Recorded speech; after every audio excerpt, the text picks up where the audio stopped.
राधे राधे, जय श्री कृष्ण। कैसे हो आप सभी? आशा करती हूँ आप सब अच्छे होंगे, स्वस्थ होंगे और मज़े में होंगे। जैसे कि मैंने आज सुबह ही वीडियो डाला हुआ है, जिस पर मैं बोली थी कि मैं शाम को एक वीडियो लेकर के आऊँगी, जिसमें आपको बहुत कुछ जानने को मिलेगा बाबा धाम के बारे में और कैसे जाएं। ये वाली वीडियो छत्तीसगढ़ में अगर आप रहते हैं तो आप छत्तीसगढ़ से कैसे जा सकते हैं बाबा धाम, इस बारे में भी मैं वीडियो लेकर के आऊँगी। और ये वीडियो जो है कल आएगी मॉर्निंग में।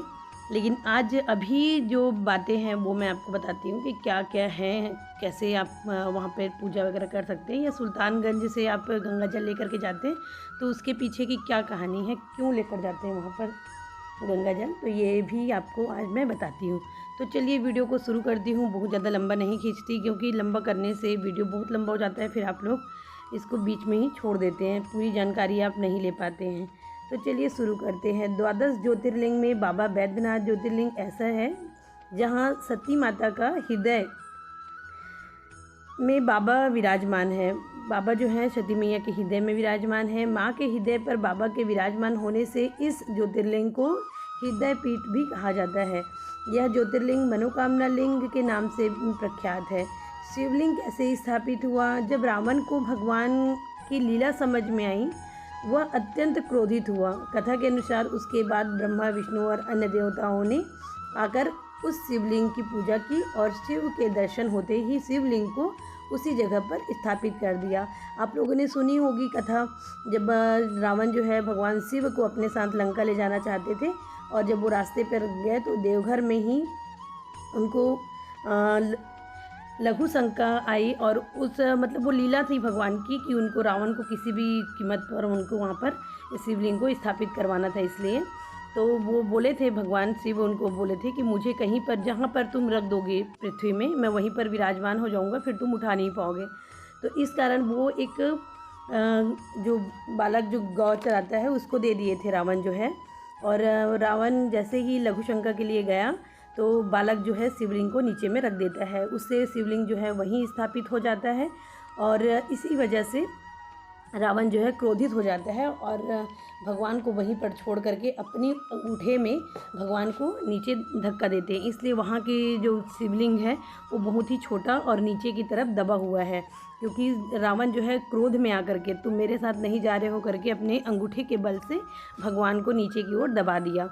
नीचे की ओर दबाया तो भगवान जो है नीचे दब गए हैं। इसलिए यहाँ का जो ज्योतिर्लिंग है, जो लिंग है यहाँ का, वो बिल्कुल छोटा सा ही आपको नज़र आएगा।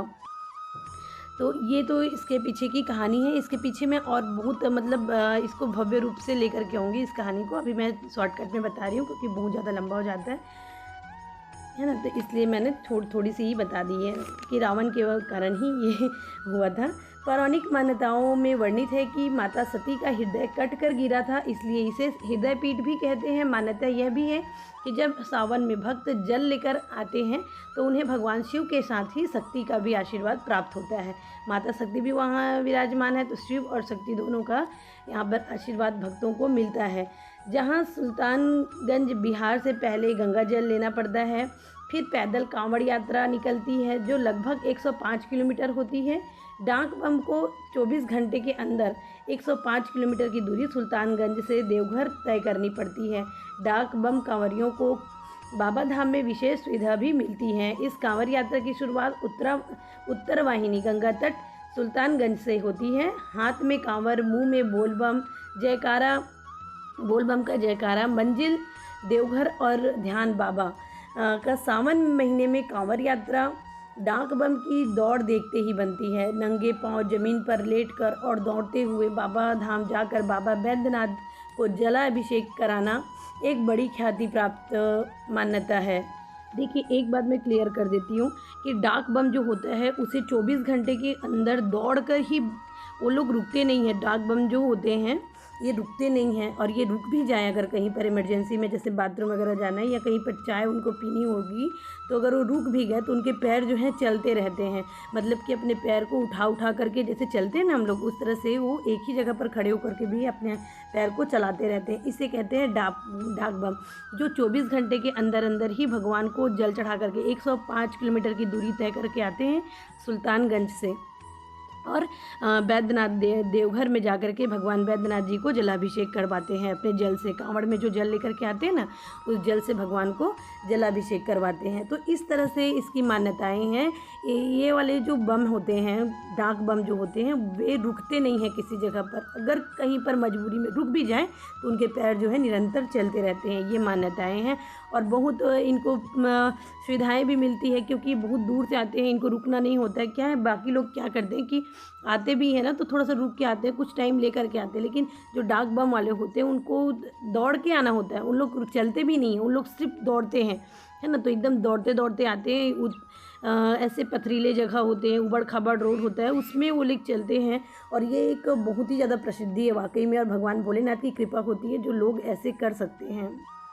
जैसा कि मैंने आपको बताया, डाक बम संकल्प लेने के साथ सुल्तानगंज से दौड़ लगाना शुरू करते हैं। वे 24 घंटे के अंतराल में लगातार बिना रुके 24 घंटे के अंतराल में बिना रुके चलते रहते हैं और दौड़ते रहते हैं और सीधे बाबा धाम पर जाकर रुकते हैं। कांवरिया पथ डाक बम रुकते नहीं। यदि वो रुके तो उनकी यात्रा जो है पूरी नहीं मानी जाएगी। एक जगह खड़ा होने के बाद भी उनका पैर चलते रहता है। प्रमाण पत्र लेने के बाद डाक कांवरियों को 24 घंटे के अंदर जलार्पण करना पड़ता है। कठिन साधना के बाद बाबा पर जलार्पण के बाद अद्भुत अनुभूति डाक कांवरियों को होती है। और जब भी मैं भगवान की इस तरह से महिमा जब वर्णन करती हूँ ना, तो मेरे आँखों में आंसू आ ही जाते हैं। मैं रोक नहीं पाती अपने आप को, और मुझे लगता है कि इसे बह जाना ही अच्छा है, क्योंकि जो भगवान के प्रेम में बहता है ना आंसू, उसकी कीमत बहुत होती है। अच्छा, अब आप लोगों के मन में एक विचार आ रहा होगा कि सुल्तानगंज से ही क्यों गंगा जल भरते हैं, उठाते हैं वहाँ से, है ना। तो इसको भी मैं आप लोगों को बता देती हूँ कि सुल्तानगंज बिहार के भागलपुर जिला में एक ऐतिहासिक तीर्थ है। यह शहर गंगा नदी के तट पर बसा है। आपको बता दें कि यहाँ उत्तर वाहिनी गंगा है। पूरे देश में यही वह जगह है जहाँ गंगा उत्तर दिशा में बहती है। इसका कारण लाखों कांवरिया देश के हर एक जगह से यहाँ पहुँचते हैं और गंगा जल उठाते हैं। फिर इसी गंगा जल को देवघर में विराजमान बाबा बैद्यनाथ जी को चढ़ाते हैं। उत्तर वाहिनी गंगा से जुड़ी है प्रचलित कथाएं, क्योंकि इसमें आपको ये भी पता लगना जरूरी होता है कि किस लिए यहीं से चढ़ाएंगे और उत्तर वाहिनी इस गंगा को क्यों कहा जाता है। तो मैं आपको बता देती हूँ, सुल्तानगंज में उत्तर वाहिनी गंगा से जुड़ी एक पौराणिक कथा है। कहा जाता है जब भागीरथ के प्रयास से गंगा स्वर्ग से धरती पर आई, तब भगवान शिव ने उनका वेग रोकने के लिए, अति तीव्र वेग में गंगा मैया जो है नीचे गिर रही थी, है ना, स्वर्ग से, तो भगवान शिव ने उनका वेग रोकने के लिए अपनी जटाएं खोली और रास्ते के सामने खड़े हो गए। शिव जी के इस चमत्कार से गंगा गायब हो गई। बाद में देवताओं के कहने से शिव ने उन्हें अपनी जांघ के नीचे से बहने का मार्ग दे दिया। इसी कारण सिर्फ इसी जगह गंगा जो है उत्तर दिशा में बहती है। वही भगवान शिव स्वयं यहीं प्रकट हुए थे, इसलिए श्रद्धालुओं ने सुल्तानगंज में भोलेनाथ का मंदिर स्थापित किया, जिसे अजगई नाथ मंदिर भी कहा जाता है। यानी एक ऐसे देवता जो स्वयं प्रकट हो चमत्कार दिखाए थे। सावन में जो भी कांवरिया गंगा जल लेने यहाँ आते हैं, वो इस मंदिर में भी जलाभिषेक करना नहीं भूलते हैं।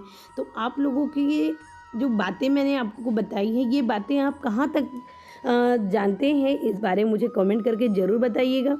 अगर आप लोग गए होंगे देवघर में तो उसका अनुभव भी मुझसे शेयर कीजिएगा कि वहाँ पर और क्या क्या चीज़ें हैं जिसकी वीडियो मैं लेकर के आ सकती हूँ। वैसे तो मैं कोशिश आप लोगों के लिए सभी प्रकार की वीडियो लेकर आने की करती हूँ। भगवान अगर आप घर बैठे भी दर्शन करना चाहते तो इस माध्यम से भी आपको दर्शन मिल जाते हैं मेरे वीडियो के माध्यम से। और कमेंट करके ज़रूर बताइए कि अगला वीडियो मैं किस टॉपिक पर बनाऊं। हाँ, एक और बात मैं आपसे कहना चाहती हूँ कि मैं अभी सोच रही थी कि सावन का अति पावन महीना चल रहा है, तो मैं क्यों ना भगवान शिव के 12 ज्योतिर्लिंग के आप लोगों को महिमा सुनाऊं और उनके बारे में आपको जानकारी दूं, या आप कैसे वहां तक पहुंच सकते हैं, ये सारी जानकारियां मैं आप लोगों के लिए लेकर के आते रहूं। अगर आप लोगों को मेरी ये बातें ठीक लगती है तो मुझे कमेंट करके ज़रूर बताइएगा कि मैं अगले किस टॉपिक पर आप लोगों के लिए वीडियो ले करके आऊँ। फिलहाल तो मैं अभी चलती हूँ, बाय बाय। लेकिन हाँ, एक नए वीडियो के साथ फिर से आप लोगों के साथ मुलाकात करूंगी। और कल की वीडियो जो 10 बजे आने वाली है, उस पर मैं भगवान बैद्यनाथ धाम कैसे हम जा सकते हैं छत्तीसगढ़ दुर्ग से, या रायपुर से, ये मैं आपको जानकारी ज़रूर दूंगी। तो आप लोग वीडियो को अच्छे से देखिएगा, ज़्यादा से ज़्यादा शेयर कीजिएगा ताकि जिनको ज़रूरत हो वीडियो की उन तक ये वीडियो अच्छे से पहुंच सके। जानकारी के अभाव में कोई भी न छूटे, इस बात का ध्यान रखें। सभी को वीडियो ज़रूर से ज़रूर शेयर कीजिए। राधे राधे। अच्छा, आप लोगों को एक भजन सुना देती हूँ। सुना है हमने वो भोले, तेरी काशी में गंगा है। सुना है हमने वो भोले, तेरी काशी में गंगा है। उसी गंगा नहाने को मैं काशी नगरी आया हूँ। उसी गंगा नहा